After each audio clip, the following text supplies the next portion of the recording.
င်္ဂလာပါကျွန်မ sister sister သစ္စာရှင်လေးဖြစ်ပါတယ်ကျွန်တော်တို့အဖွဲ့အစည်းကဒီတော်လန်ရေးကာလမှာအမျိုးသမီးတွေအထူးသဖြင့်ကျွန်တော်တို့စစ်အုပ်စုရဲ့ဖိနှိပ်ချုပ်ချယ်မှုရက်ဆက်စွာ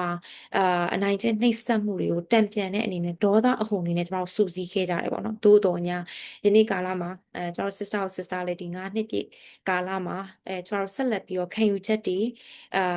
ဒီစံနှုန်းတွေတန်ဖိုးတွေပေါ်မှာအခြေခံပြီးဆက်လက်ရှောင်လန်းနေတဲ့အဖွဲ့အစည်းဖြစ်ပါတယ်။ဥပဒေများအဖွဲ့ချုပ်ရဲ့နှစ်90ပြည့်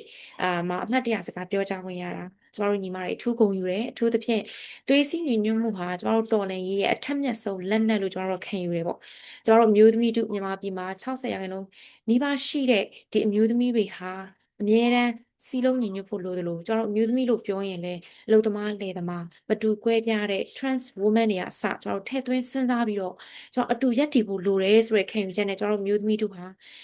ဒီတော်လိုင်းမှာပို့ပြီးနိုးကြလာတယ်ပါဝင်မှုတွေပိုများလာတယ်အဲ့လိုလုပ်တဲ့အချိန်မှာကျွန်တော်တို့အရှိကဖြတ်တန်းခဲ့တဲ့နိုင်ငံရေးလှုပ်ရှားမှုတွေကိုအစဉ်တစိုက်ကျွန်တော်တို့လေ့လာပါတယ်အားကြအတူယူတယ်ဒါအပြင်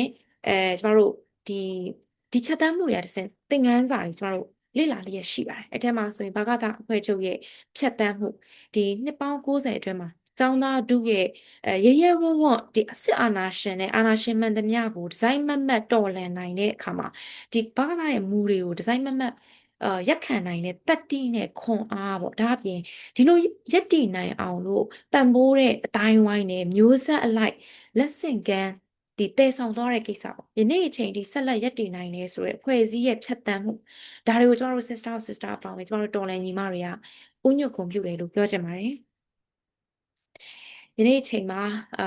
တော်လှန်ရေးဟာတကယ်ကိုခံယူချက်ခိုင်မာပြတ်သားတဲ့ရက်တည်တဲ့လူငယ်ကောင်းဆောင်တွေအများကြီးလိုအပ်နေတယ်မျိုးသမီးကောင်းဆောင်တွေအများကြီးလိုအပ်နေတယ်ဒီဖြတ်တန်းမှုမှာဆိုရင်ဘာသာတာများအဖွဲ့ချုပ်ကလည်းကောင်းဆောင်မှုကိုစဉ်ဆက်မပြတ်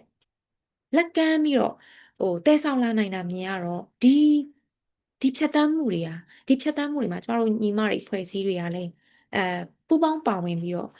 ပံ့ပိုးထောက်ပံ့ခြင်းနဲ့ကျမတို့အားပေးနေတယ်ဆိုတာလေတခါတည်းကျမတို့ရဲဘော်ရဲဘက်